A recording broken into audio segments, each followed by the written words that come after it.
Hi, I'm Mr. DuPont. I'm one of your directors of Concrete Next Step. And today we're going to talk about choosing your CNS pathway as entering your career. So here's our agenda today. We're first going to, our objective is that families will reflect on if career is the best fit concrete next step for their young person. When we say concrete next step, that's the step immediately after graduation. To determine that, we're first going to talk about what is best fit. How do we determine that and how do we reflect on that? We'll talk about values and motivations behind different concrete next steps specifically and zoom in specifically on entering the workforce. We'll talk about the benefits of entering the workforce. We'll talk about training and growth opportunities associated with that. And then we'll think about next steps as your student reflects on what's the best CNS pathway for them. So to start, to ground ourselves in concrete next step, it's based on research that was conducted by the Summit Research and Development Team from 2017 to 2019 to study the experience of sixth graders through Summit alumni and better understand how they made their CNS concrete next step decisions and navigated the process to choosing the best fit for them. Ultimately, what that concluded is there is a general phased approach that all students follow that we call the CNS journey. There's the imagining phase where students are thinking of what type of person do I want to become? Who am I?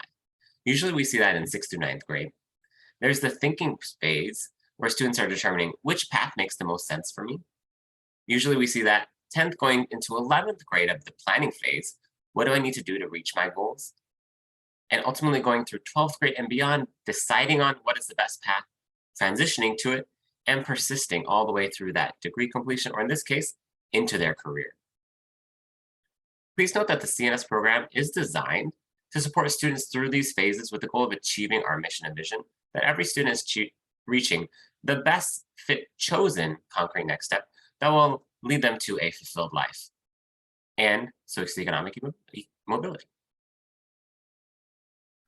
So, how do we determine best fit knowing that's the journey students take to determine their CNS? As a result of the CNS research, some have defined best fit according to a best fit checklist you'll see on your screen.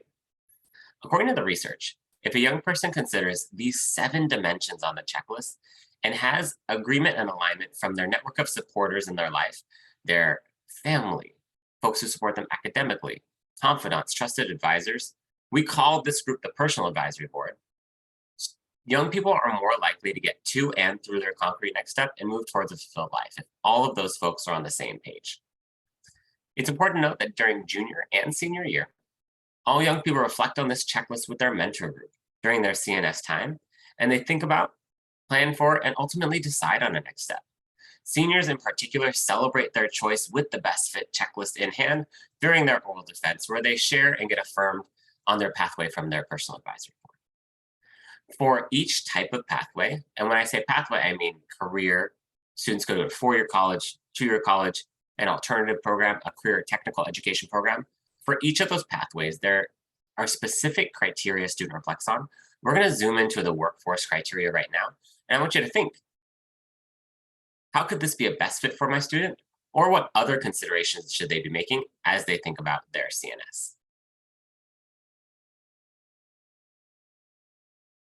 The first reflection point on our best fit checklist about career pathways is, do career pathways align with my values and motivations? In the CNS research, when we think about values and motivations, the research came out with a trend of 4 factors that really influence students' motivation. We call these the CNS drivers. These 4 areas are family and support, dreams and identity, school and belonging, and cost and benefit. When each of these drivers is met, and there's alignment from a student's personal advisory board, again, that's the supporters in their life, then they have chosen the best fit pathway for them. In terms of a career or entering the workforce, here's what that might look like. For family and support, the student hears expectations from their family that they must go into the workforce post-graduation. From the dreams and identity factor, let's say the student has a personal dream to kickstart their career right away, open their own business, enter the workforce. If that is their personal dream, that's how that driver is met. For school and belonging, the student may see themselves represented in a company or in a business. they feel like they can belong in that pathway specifically so that they can persist through it. And then for the cost and benefit driver, the student has found both personal interests and financial benefits to pursuing their chosen job over any other pathway. That's what it would look like if all those drivers are met. The best thing a student can do before deciding if career is the best pathway for them is to reflect on these dimensions with their network of supporters, with their personal advisory board, their mentor, trusted adults, friends, and then just explore how their passions fall along those. So on the right, you'll see some tips to explore values and motivations right now. First and foremost is expeditions. All of our young people take part in our dynamic expeditions program, where they can identify, explore, and pursue a variety of career pathways, hobbies, interests, and passions. Expeditions experiences are set up to help students reflect on what interests them and how that may spark interest in future CNS pathways. For instance, students can create their own internships and get hands-on career experience during high school about and they're able to see if the workforce is right for them right away after graduation. Secondly, the Concrete Next Step website does have a variety of webinars that have reflection prompts for students to think about what CNS pathway is right for them and evaluate across the different drivers what's motivating them right now along their CNS journey. Reviewing those webinars, even together as a family, can help students spark and answer the question, is career right for me right now? The CNS website also has a number of recordings from some virtual network-wide career fairs we did in the past, where we had professionals from a range of backgrounds come and talk about their pathway towards their career. Students can learn more about careers that way, from everything ranging from technology to medicine, law, education.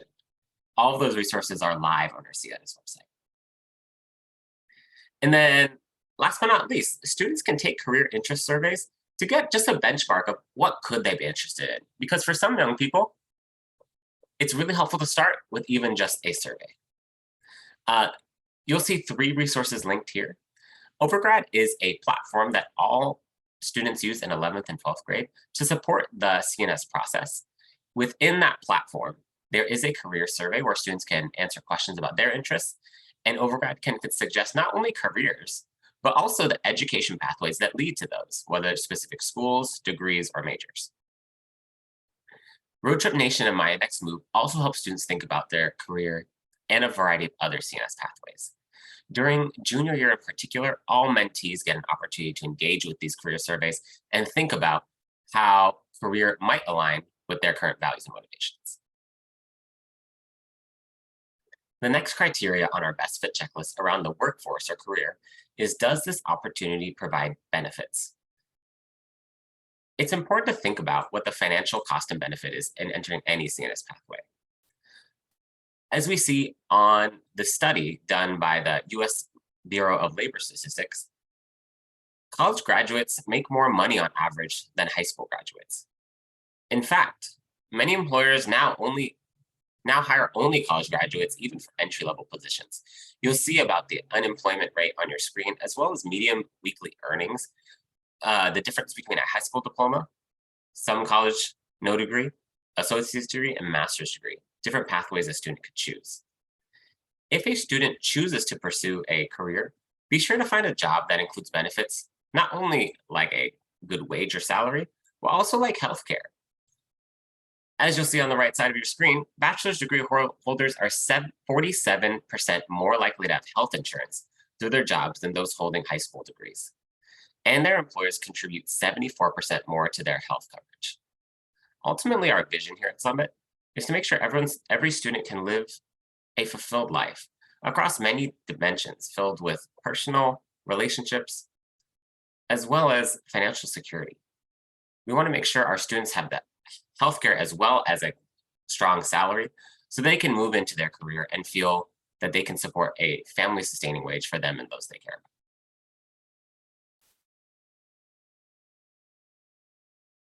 And then the next criteria we really want to dive into is, does the job attract, retain, and develop folks who look like me? Ultimately, it is our goal that when a student applies for a concrete next step and decides that's the way they want to pursue, they not only get into it, but through it.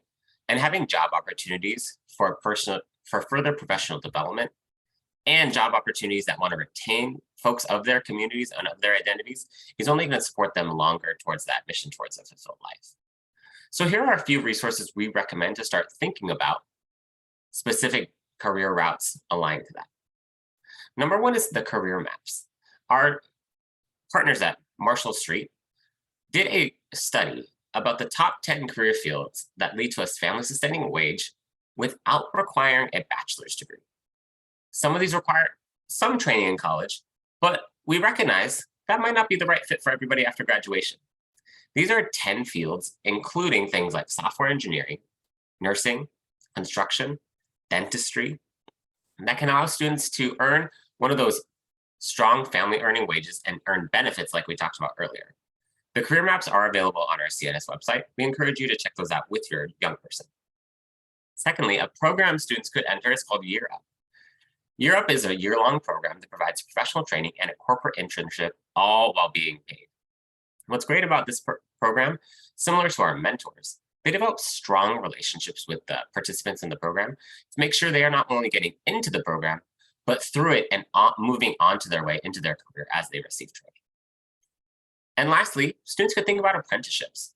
Apprenticeship is a form of on-the-job training where you develop the skills to enter a career track through a combination of work and instruction. You're learning from a skilled professional or a veteran in that career field so that you can be successful down the road. Some specific resources we recommend around tech is Apprenti. This is a database of tech-based apprenticeships in both the California and Washington areas. And there are even statewide databases across a variety of career fields you can check out on your screen.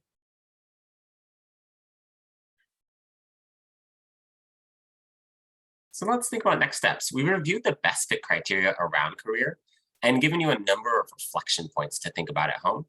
Let's summarize. The best way to start now is start the conversation about your young person's CNS today. As a family member, what are your hopes for them? What risks should your student be mindful of? What pathways are the best fit? If work or career is the best fit, what jobs have opportunities for growth, benefits, and a family-sustaining wage as you start your career? Please note that our CNS expectation is that all young people earn at least 2 acceptances to CNS pathways, at least one being a 4-year college, because that has been proven to lead to the greatest socioeconomic mobility in the US. Continue the conversation around how do you hope your student weighs these options, knowing they will be supported to apply? How can they make sure they balance that with their needs around career? And then we encourage you and your student to explore careers with the resources on our website, expeditions, internships, and even talking to professionals across the board.